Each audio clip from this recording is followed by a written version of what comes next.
Damos comienzo a un nuevo programa, Servidores de Dios. Quien te habla es Manuel Cornejo. Estaré compartiendo la palabra de Dios y lo haré de una manera expositiva, versículo a versículo. Y en esta ocasión será en el Evangelio de Juan, capítulo 12 y versículo 15, donde dice: No temas, hija de Sión, he aquí tu rey viene montado sobre un pollino de asna. Juan cita aquí la profecía dándole como cumplida en la entrada de Jesús en Jerusalén, cabalgando sobre un pollino y rodeado de multitudes que le aclamaban. Esta cita está tomada de la profecía de Zacarías, en donde decía tu rey viene, usando un presente profético. El entorno del relato toma un carácter eminentemente mesiánico, como estaba profetizado en Zacarías capítulo 9 y versículo 9, donde dice: Alégrate mucho, hija de Sión, da voces de júbilo, hija de Jerusalén. He aquí tu rey vendrá a ti, justo y salvador, humilde y cabalgando sobre un asno, sobre un pollino, hijo de asna. El hecho de que no había sido montado antes es una alusión a un animal santificado para el Mesías. Tengas en cuenta que los asnos eran animales de montura entre el pueblo, pero el caballo estaba destinado a hombres y guerreros. Jesús entró sobre un asno, porque quien entraba era el príncipe de paz, anunciado así proféticamente, como se puede observar en Isaías, capítulo 9, versículo 6, donde dice: Porque un niño no es nacido, hijo no es dado, y el principado sobre su hombro, y se llamará su nombre admirable, consejero, Dios fuerte, Padre eterno, príncipe de paz. Note que el pollino sobre el que iba a cabalgar no era suyo, sino que era prestado. Realmente, el Señor no tuvo nada suyo en propiedad. Cuando comenzó su ministerio, dijo a un grupo de discípulos de Juan, el Bautista, que le preguntaron sobre el lugar de donde moraba, que no tenía lugar propio en contraste con las aves que tienen sus nidos y también las zorras que tienen guarida, como dice en Lucas capítulo 9 versículo 58. El Señor no tenía un sitio propio donde reclinar su cabeza. Por esa razón, el animal sobre el que iba a entrar en Jerusalén era prestado. Y las palabras del apóstol Pablo referirían esta situación en el plano de la humildad, ya que él dice que se hizo pobre siendo rico, como dice la segunda carta a los Corintios capítulo 8 y versículo 9.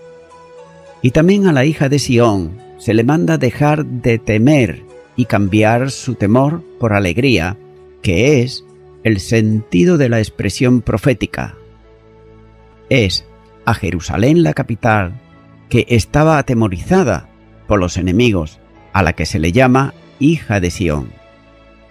El rey que venía a ella resolvería el problema de su temor con el poder omnipotente de su presencia. No se sabe realmente de dónde tomó Juan esta cita, puesto que en el texto hebreo no habla de temor, sino que invita a saltar de alegría, aunque es posible que en el pensamiento de Juan estuviese otra referencia semejante, como por ejemplo la de Isaías 49. Sigue diciendo montado sobre un pollino de asna. El pollino no es figura o símbolo de animal de guerra, sino cabalgadura para un hombre de paz. Y lo usaban los reyes y también los jueces en misión de paz. Era usado también para las tareas humildes. Los reyes, en misión de conquista, entraban en las ciudades conquistadas y no lo hacían sobre un pollino, sino que lo hacían sobre caballo, que se consideraba animal de guerra. La profecía apunta a la destrucción que Dios hará de los caballos de guerra y de los arcos para hablar de paz a las naciones, como dice Zacarías capítulo 9 y versículo 10. Así que no se trata de apuntar a la profecía para señalar con la entrada de Jesús al cumplimiento de ella, sino para hacer notar que el rey que entraba era un rey especial y distinto a todos los demás reyes que existieron y que existirán. Téngase en cuenta que Jesús no vino a ejercer un reinado político-militar, sino a sufrir los padecimientos que le esperaban como Redentor del mundo. Además, Jesús diría a Pilato que su reino no era de este mundo. Por eso, no entraba en Jerusalén con la pompa propia de un rey, como suelen hacerlo los grandes del mundo. De la misma manera que Juan cita el cumplimiento de la profecía de Ezequiel, podría hacer también referencia a la verdad bíblica que dice que no es posible que un profeta muera fuera de Jerusalén, como dice Lucas capítulo 13 y versículo 33. Continúa ahora con el versículo 16, donde dice: estas cosas no las entendieron sus discípulos al principio, pero cuando Jesús fue glorificado, entonces se acordaron de que estas cosas estaban escritas acerca de él y de que se las habían hecho. Nótese que los discípulos no entendían lo que estaba sucediendo.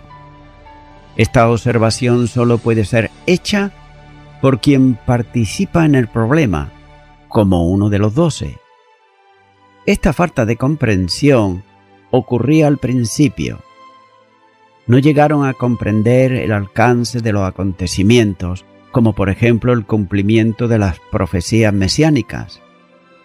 Y el Evangelio presenta a los discípulos lentos para captar el significado de las cosas relativas a Jesús. Y nótese que aquí no acaban de entender el significado de la entrada en Jerusalén, ya que el Señor se sirviese de un asno no era comprensible para ellos, como el cumplimiento de una profecía. Por tanto, la entrada en la ciudad no era para ellos la entrada del Mesías, pero sin embargo, la multitud enfervorecida aclamaba al Rey de Israel, como dice el versículo 13. Sin embargo, la ignorancia quedó resuelta cuando Jesús fue glorificado. El proceso de la muerte y la resurrección dejó resuelto para ellos el problema que no entendían, y especialmente la glorificación a la diestra del Padre resolvió para ellos la realidad de lo que suponían los acontecimientos de la entrada en Jerusalén. La percepción plena de las cosas ocurridas se produciría por la enseñanza que el Espíritu Santo haría en ellos, luego de la glorificación de Cristo, como así indica el capítulo 7, versículo 39. Téngase en cuenta que la Santísima Tercera Persona de la Deidad traería como misión dar testimonio acerca de Jesús, como dice Juan capítulo 15, versículo 26. Por tanto, aquellos hombres necesitaban la asistencia y conducción del Espíritu para guiarlos a toda la verdad, como dice Juan capítulo 16 y versículo 13. Y los discípulos descubrieron después de la muerte, resurrección y glorificación qué tipo de rey era realmente el Señor, ya que ninguno de ellos, y mucho menos la multitud, esperaban el Rey Salvador que moriría en la cruz. Para ellos, Jesús no cumplía las condiciones que esperaban de él, como dice Lucas capítulo 24, versículo 21. De otro modo, Cristo no era el Rey victorioso que los profetas anunciaron para Israel según ellos creían. Pero después de la glorificación, entenderían que el glorioso Señor tenía la autoridad real sobre todo lo que había en el cielo y en la tierra y debajo de ella, como dice Filipenses capítulo 2 y versículo 11. Por tanto, todos ellos tenían un conocimiento imperfecto de las Escrituras, hasta después de la glorificación del Señor. Por tanto, no se daban cuenta de que se estaba cumpliendo la profecía de Zacarías. De modo que todo lo que estaba escrito sobre él en la profecía, eso fue lo que le hicieron. No se trataba de aspectos novedosos, sino de la realización de todo lo que estaba determinado para él y que había sido revelado por los profetas. Así que nada quedaba al arbitrio del hombre, sino que todo cuanto ocurría había sido ya establecido anticipadamente en el designio soberano de Dios. Los discípulos conocían la profecía, pero permanecían en la ignorancia de que había sido escrita en referencia al Señor Jesús. Es por eso que la llamada entrada triunfal era la puerta que abría el tiempo de la pasión. La comprensión posterior a los sucesos de aquellos días se resolvió para ellos comparando las profecías con los hechos. Como dice, se las habían hecho. Continúa ahora con el versículo 17, donde dice: y daba testimonio a la gente que estaba con él cuando llamó a Lázaro del sepulcro y le resucitó de los muertos. La multitud que había llegado a Betania y que formaba parte de la que con palmas en sus manos aclamaban a Jesús en la entrada en la ciudad, testificaban del prodigio realizado en la resurrección de Lázaro, ante la otra multitud que saliendo de la ciudad habían venido a recibir a Jesús. Así que todos los que conocían el milagro daban testimonio de la acción sobrenatural que el Señor había realizado. Por tanto, era una proclamación pública del poder de Jesús.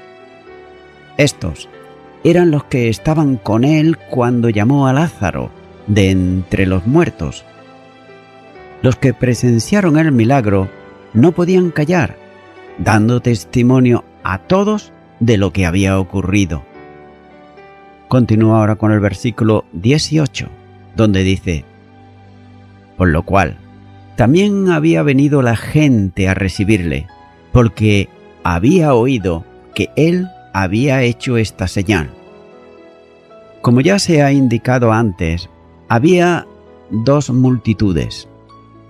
Una, la que había estado con Jesús en Betania y que había visto la resurrección de Lázaro.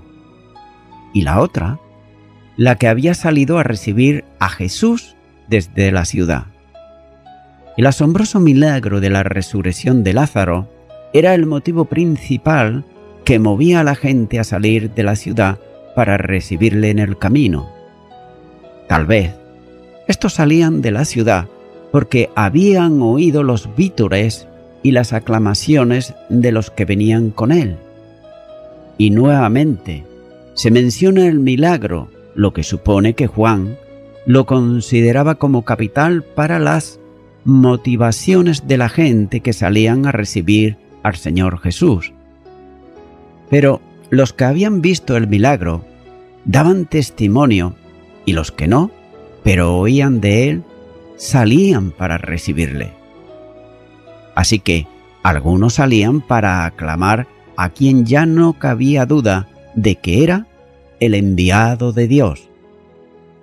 Continúa ahora con el versículo 19, donde dice: pero los fariseos dijeron entre sí: ya veis que no conseguís nada, mirad, el mundo se va tras él. La nota disonante a la alegría del pueblo con la presencia de Jesús la ponen una vez más los fariseos. El rencor contra Cristo hace que se pronuncien a modo de lamentación o de frustración, como si dijesen que no somos capaces de resolver el problema, nos dejan a nosotros y siguen a Jesús. Esta reflexión la hacían entre sí, diciéndose uno a otro la queja. Pero con todo, ninguno de ellos quería asumir la responsabilidad en el fracaso, de manera que muy sutilmente se acusaban los unos a los otros. Cuando decían, ya veis que no conseguís nada, el que habla no se siente responsable, pero acusa a los otros de serlo. Es muy probable que en el fondo subyace la idea de que la campaña suave contra Cristo no daba resultado y que debía intensificarse con más decisión, ya que quienes se iban tras Jesús, según el concepto arrogante de los fariseos, era el mundo, es decir, una expresión despectiva hacia la gente que, según ellos, eran el vulgo y sin letras.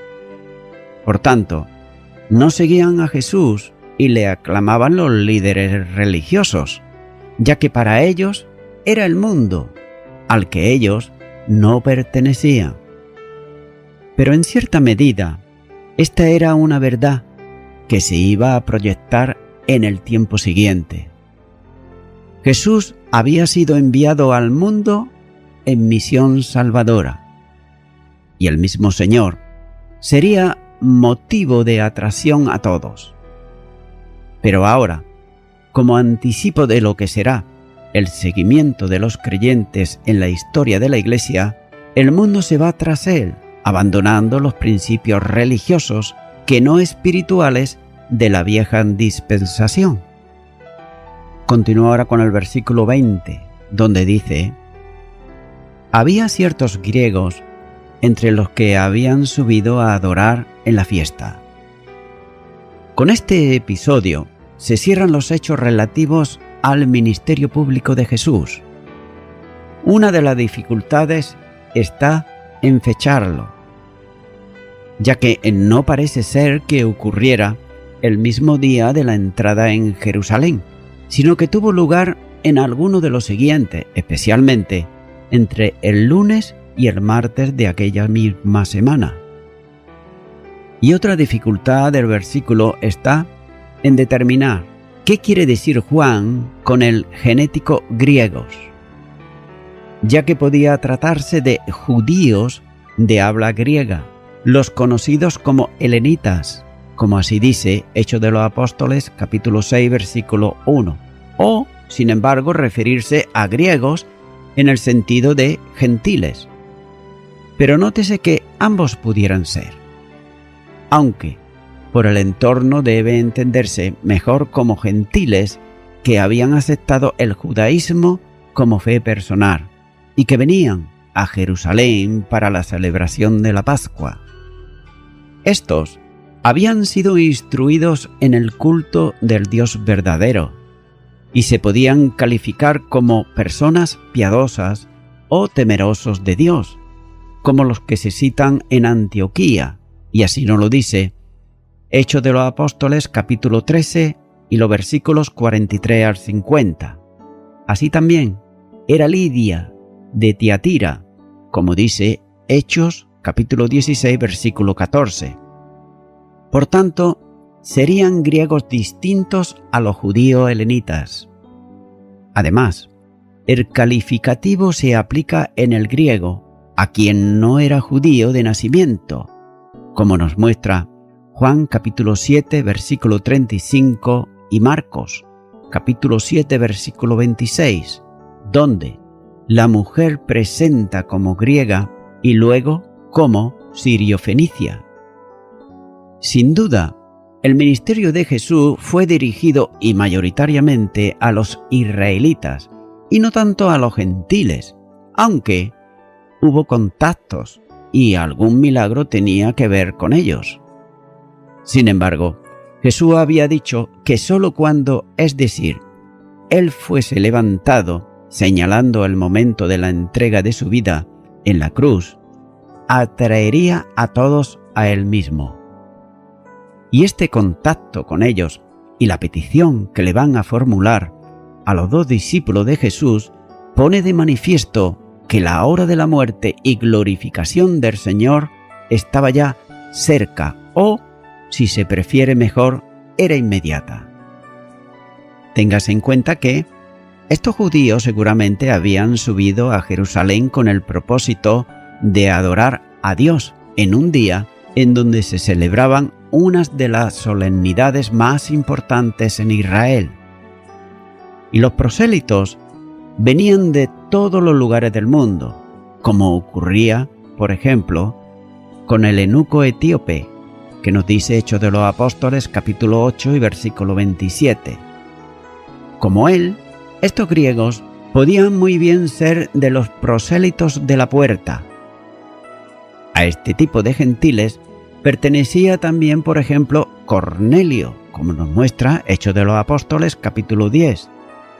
Así que todos ellos habían abandonado la idolatría y subían a Jerusalén para adorar al Dios verdadero.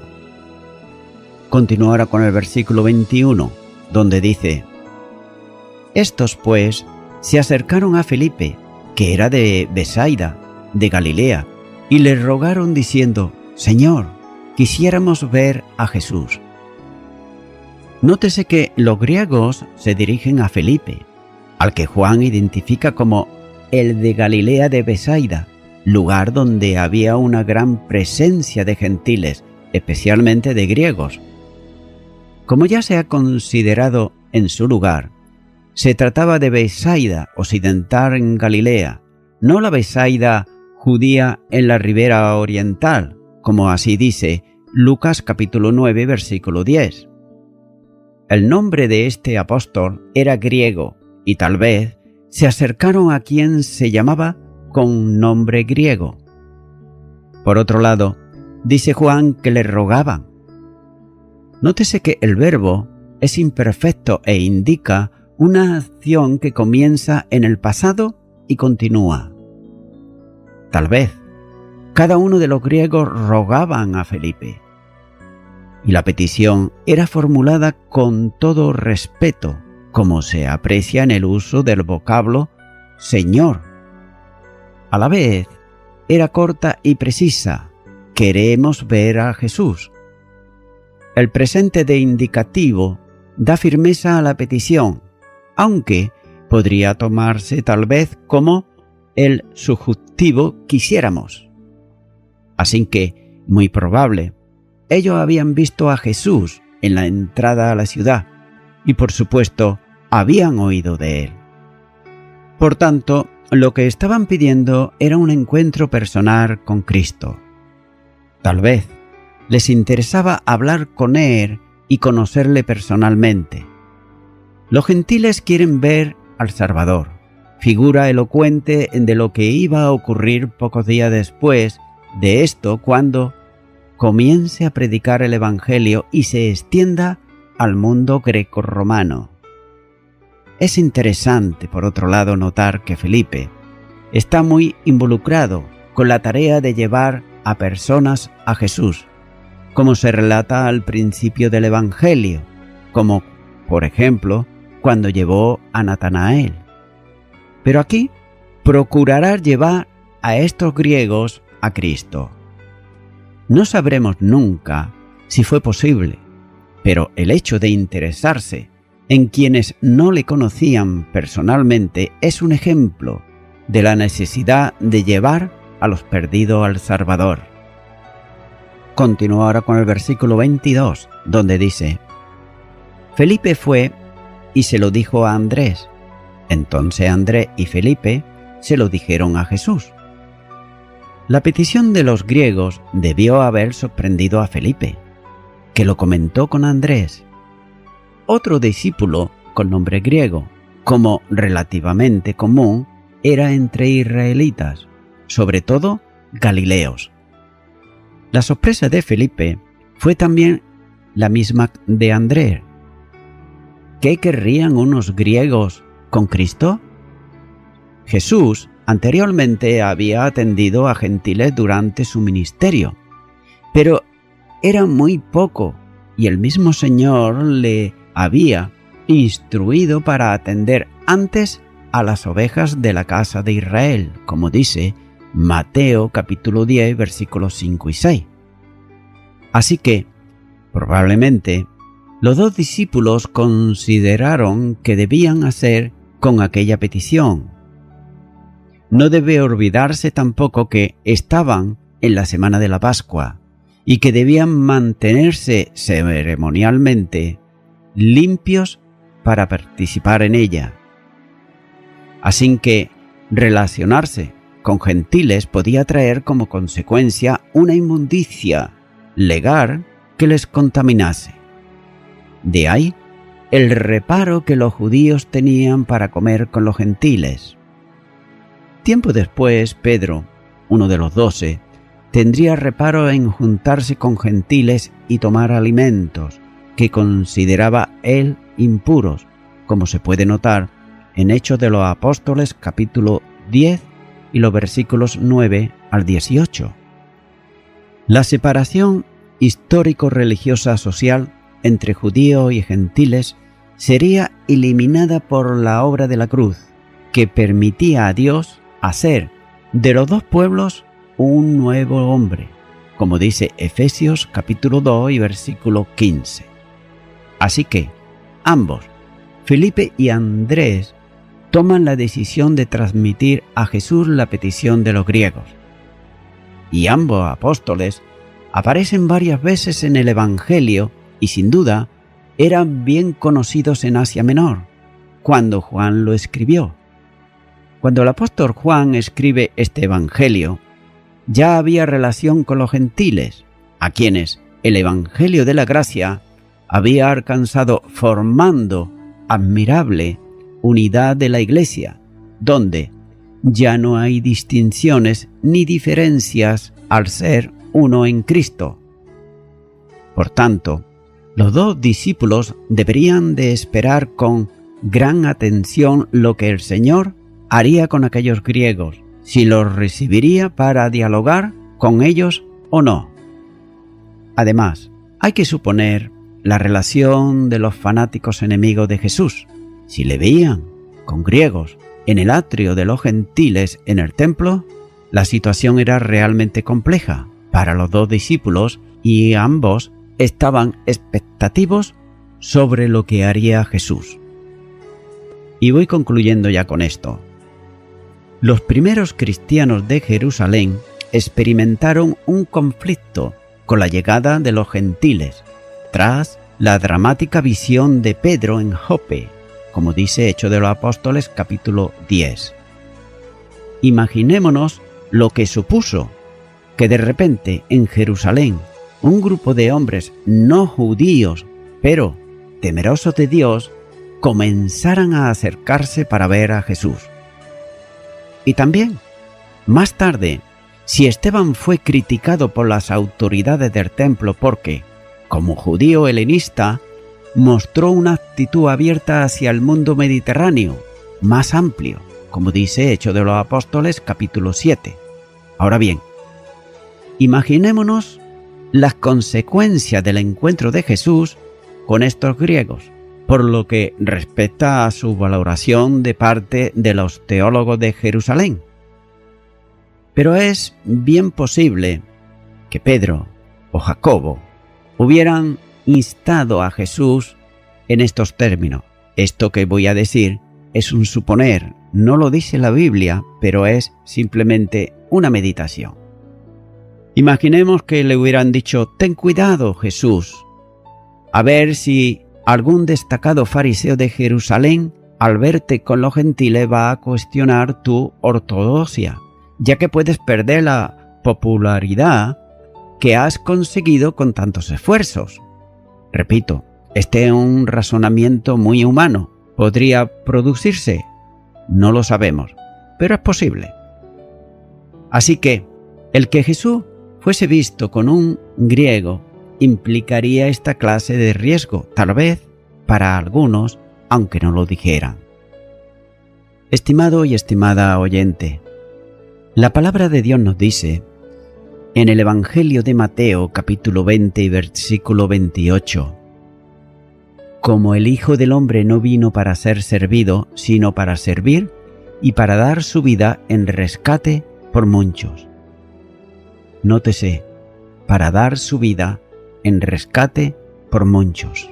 No está mencionando una nación, sino que es por muchos. Y también, Juan capítulo 6, versículo 37 dice, el Señor Jesús, y al que a mí viene, no le echo fuera. Es decir, que es un ofrecimiento que el Señor hace a todo aquel que viene a Él. Él no le va a echar fuera. Y cuando se recibe por un acto de fe en el corazón, Él lo rescata de la condenación del pecado. Así que, amigo y amiga oyente, Dios envió al mundo para que fuese salvo de la condenación del pecado un Salvador. No mandó una religión, sino un Salvador, que es Cristo Jesús. Por tanto, no tan solo vino al pueblo de Israel para anunciarle el reino de Dios, sino también a todos los gentiles, es decir, a todo el mundo. De manera que, amigo y amiga oyente, si tú aún todavía no has recibido la salvación de Dios que Él te ofrece en Cristo Jesús, ahora pues, yo te animo a que tú ores conmigo una oración de fe para recibirle en tu corazón como tu único y suficiente Salvador. Ora conmigo y di ahí a dónde estás.